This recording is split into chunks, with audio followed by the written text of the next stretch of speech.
اللهم صل على سيدنا مولانا محمد معدن الجود والکرم وآلہ وصحبہ وبارک وسلم۔ حمد و صلات کے بعد اللہ تعالیٰ اپنے بندوں سے بڑی ہی محبت فرماتا ہے۔ بغیر طلب کے، بغیر دعا کے رزق، مال، اولاد، صحت، عافیت، دوست، احباب، ماں باپ، یہ سب نعمتیں اللہ بغیر طلب کے بندوں کو عطا فرماتا ہے۔ اللہ تبارک و تعالی اپنے بندوں کے حق میں رحمت والے فیصلے کرتا ہے، درگزر والا معاملہ فرماتا ہے۔ جگہ جگہ قرآن مجید میں اللہ تعالیٰ نے اپنے بندوں پر رحمت کرنے کا ذکر فرمایا۔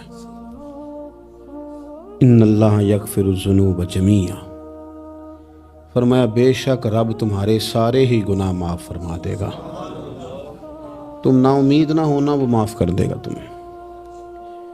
قرآن مجید میں فرمایا ان اللہ بالناس لرؤوف الرحیم، بے شک اللہ اپنے بندوں پر بڑا ہی مہربان اور نہایت ہی رحم کرنے والا، رؤوف اور رحیم ہے، بڑا مہربان ہے، کرم فرماتا ہے۔ اللہ تعالیٰ اپنے بندوں سے بڑا جلد راضی ہو جاتا ہے، وہ اپنے بندوں کو بہت زیادہ مشقت میں نہیں ڈالتا، وہ اپنے بندوں سے اپنی نعمتوں کا بدلہ نہیں چاہتا، بہت سخت مشقت والی عبادتیں نعمتوں کے بدلے نہیں چاہتا، وہ بڑی جلدی رحم فرماتا ہے۔ ماں پیار کرتی ہے اپنے بچے سے، لیکن وہ ناراض بھی ہو جاتی ہے بعض چیزوں پہ، بعض معاملات اس کا دل بھی دکھاتے ہیں، بعض جگہ وہ رو کے یہ بھی کہتی ہے کہ تو نے میری محبت کا کوئی نتیجہ نہیں مجھے دیا، میری ساری کمائی تو نے ضائع کر دی۔ والد بہت ساری جگہوں پہ ناراض ہوتا ہے، شکوہ کرتا ہے، کہتا ہے میری بیماریوں کی، پریشانیوں کی، بڑھاپے کی، کمزوریاں کا سبب بیٹے تو ہی بن گیا، یہ ساری تکلیفیں تو ٹھیک ہو جائیں تو میری شاید عمر بھی بڑھ جائے، صحت بھی ٹھیک ہو جائے، میں زیادہ دیر جوان رہ سکوں۔ ناراض ہوتے ہیں ماں باپ، اسی طرح ماں باپ راضی بھی ہو جاتے ہیں، وہ بڑی جلدی راضی ہو جاتے ہیں۔ میں اکثر کہتا ہوں کہ والد کو راضی کرنے میں 5-7 منٹ لگ جاتے ہیں، اماں تو 1.5-2 منٹ میں راضی ہو جاتی ہے، ابا جی کو 5-7 منٹ لگتے ہیں، کئی دفعہ کہنا پڑتا ہے، کوئی دلائل دینے پڑتے ہیں، لیکن والدہ کے لیے تو کچھ بھی نہیں، آپ نیرا جا کے پیروں میں بیٹھ ہی جائیں، کچھ بھی نہ کریں، آپ پورا روئیں، نہ رونے والا منہ ہی بن جائے، تو اماں تو نرم ہی نرم ہے، جس وقت جو مرضی آپ کرا لیں ہو گیا۔ اللہ تبارک و تعالی بلا مثال و بلا تشبیہ سمجھانے کے لیے عرض کرتا ہوں، اللہ بھی بعض معاملات میں اپنے بندوں سے ناراض ہو جاتا ہے، وہ کہتا ہے میں تکبر کرنے والوں کو پسند نہیں کرتا، وہ کہتا ہے فسادی پسند نہیں ہیں، وہ فرماتا ہے کہ راہوں میں کجی کرنے والے پسند نہیں ہیں، وہ فرماتا ہے کہ بدعہدیاں کرو گے تو میں صبح قیامت تم سے سوالات کروں گا۔ اللہ تبارک و تعالیٰ بہت ساری چیزوں کو ناپسند کرتا ہے، ناراض ہو جاتا ہے، بلکہ نبی پاک صلی اللہ تعالیٰ علیہ وسلم نے فرمایا تم بات کرتے کرتے کوئی ایسا جملہ بول دیتے ہو کہ رب اتنا ناراض ہوتا ہے کہ تمہیں پتہ بھی نہیں ہوتا، تمہارے لیے جہنم کا فیصلہ کر دیتا ہے۔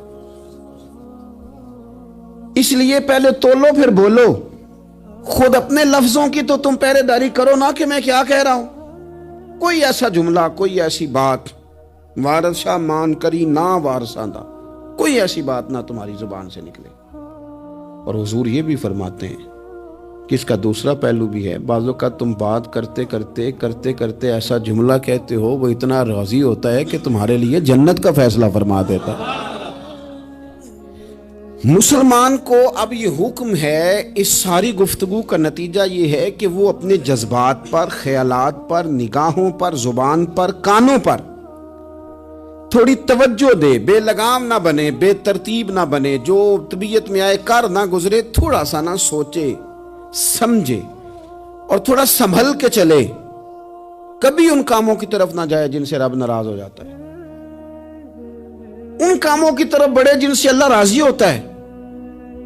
میرے نبی پاک صلی اللہ تعالی علیہ وآلہ وسلم نے ارشاد فرمایا، بعض احادیث میں لفظ یہ ہیں کہ اللہ اپنے بندوں کو دیکھ کے مسکراتا ہے، جو اس کی شان کے لائق ہے۔ جس ترتیب سے ہم مسکراتے ہیں، جس ترتیب سے ہم روتے ہیں، جس ترتیب سے ہم کسی بات کا اظہار تشکر کرتے ہیں، خدا ان باتوں سے پاک ہے۔ اب بہت ساری حدیثوں میں آیا کہ وہ مسکراتا ہے، تو کیا مطلب ہے مسکرانے کا؟ تو علماء تفسیر نے لکھا ہے مسکرانے کا مطلب یہ ہے کہ وہ بڑا ہی راضی ہوتا ہے اپنے بندے سے، بڑا راضی ہوتا ہے، یہ مطلب۔ ایک تو مسکرانے کا مطلب یہ کہ وہ بڑا راضی ہو گیا، بڑا راضی ہو گیا، وہ مسکرا دیا اپنے بندے پہ۔ اور ایک اس کا معنی خود نبی پاک صلی اللہ تعالی علیہ وسلم نے بیان فرمایا۔ مسند امام احمد بن حنبل میں حدیث ہے، حضور سید عالم علیہ السلام سے صحابہ نے پوچھا یا رسول اللہ شہید تو بڑے لوگ ہوتے ہیں، شہیدوں میں افضل کون ہے؟ تو اللہ کے حبیب علیہ السلام فرمانے لگے وہ والا بندہ جو ڈٹ گیا تھا کافروں کے مقابلے میں، وہ ہلا نہیں، پوری طرح ڈٹ کے جو لڑا وہ شہداء میں افضل ہے۔ حضور فرماتے ہیں وہ جنت کے بالا خانوں میں سیر کرے گا اور رب اسے دیکھ کے مسکرائے گا، رب اسے دیکھ کے مسکرائے گا، اللہ تعالیٰ مسکراتا ہے اسے دیکھ کے۔ اور اگلے جملے میں حضور نے وضاحت کر دی، فرمایا جب رب دنیا میں کسی پر مسکراتا ہے نا تو اس کا معنی یہ ہے کہ قیامت میں پھر اللہ اسے حساب کوئی نہیں لے گا۔ جس پر اللہ دنیا میں مسکرا دیا اس سے کوئی حساب، تو وہ کام ڈھونڈنے چاہیے نا جس سے اللہ مسکرائے۔ ویسے کبھی ہم ایسا کرتے ہیں کہ نہیں کہ کسی کو راضی کیا جائے؟ یہ کام ہم کرتے ہیں کہ ہماری کمپنی کا جو سربراہ ہے وہ ہم سے راضی رہے، جس ادارے میں ہم پڑھاتے ہیں اس ادارے کا بڑا ہم سے راضی رہے، یہ کرتے ہیں ہم۔ اس کے لیے کچھ نہ کچھ ہیلے بہانے ہم کرتے ہیں، برادری، قبیلہ، علاقہ، بستی، لوگ کسی طریقے سے ہمارے ساتھ مطمئن رہیں، کرتے ہیں نا یہ سارے کام۔ اس میں تھوڑی مشکل بھی ہمیں آتی ہے لیکن کرتے ہیں، کیا کریں؟ گھر میں بھی کئی دفعہ ایسا ماحول بنانا پڑتا ہے۔ چلیں ایک اور میٹھی مثال دیتے ہیں، زیادہ سمجھ میں آئے گی۔ چھوٹا بچہ خوش رہے، آپ اس کے لیے محنت نہیں کرتے؟ وہ چھوٹا ہے، اس کو خوش کرنا فرض ہے ابا پہ، لیکن وہ کہتا ہے کہ میں نے موٹر سائیکل لینا ہے، چھوٹا ہے چلا ہی نہیں پائے گا، تو ابا پھر اسے راضی کرتا ہے، کہتا ہے بیٹے چھوٹا سائیکل لے لے، چل میں تجھے اڑانے والا جہاز لے دیتا ہوں۔ مقصود کیا ہے کہ اس کو ناراض نہیں کرنا، یہ روئے نہ، اس کا دل نہ ٹوٹے۔ ہو یارو سنو نا میں کیا کہہ رہا ہوں، اگر چھوٹے بچے کے لیے وہ چیزیں ڈھونڈتے ہو، میرے ابا جی نا اپنے نواسے کے لیے کھلونا لے کے آئے تو بچہ بڑا ہی کھیلا، تو ابا جی کہنے لگے لو پیسے پورے ہو گئے میرے، بچے کو پسند بڑا ہے نا، پیسے پورے کر چھڑے نے، دیکھو نا جی کتنا اس کو راضی ہوا ہے۔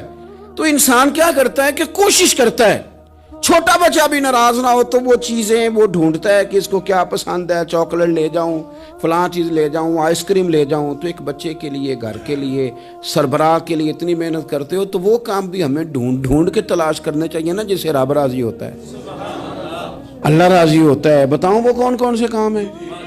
نبی کریم صلی اللہ تعالی علیہ وسلم نے ارشاد فرمایا 3 لوگ ہیں جنہیں دیکھ کے رب مسکراتا ہے۔ یا رسول اللہ صلی اللہ علیہ وسلم وہ کون کون سے؟ تو محبوب فرمانے لگے ایک وہ بندہ ساری مخلوق سوئی ہے، آدھی رات ہے، رات کا پچھلا پہر ہے، اس نے اٹھ کے وضو کر لیا، مصلی پہ کھڑا ہو گیا خدا کی یاد میں، فرمایا اسے دیکھ کے رب مسکراتا ہے جو اس کی شان کے لائق ہے، مسکراتا ہے اللہ۔ یہ تو سونے کا ٹائم تھا، یہ تو گہری نیند آنے کا وقت تھا، رات کا پچھلا پہر۔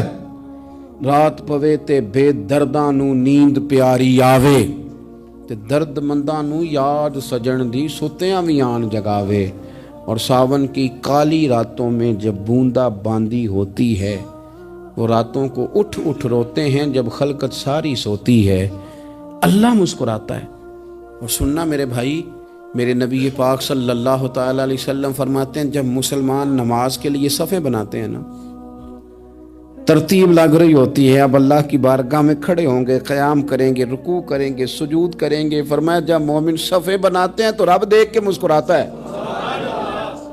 مسکراتا ہے۔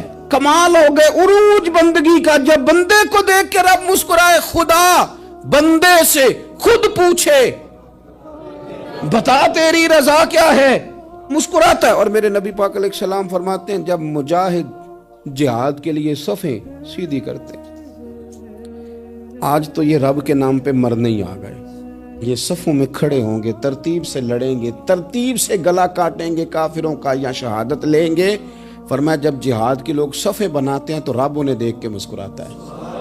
کتنے نصیبوں والا وہ بندہ ہے جسے دیکھ کے مسکرا دیا۔ او یار کبھی تیرا بیٹا تیرے سامنے مسکرائے نا چھوٹا، تو تیرا دل باغ باغ ہو جاتا ہے۔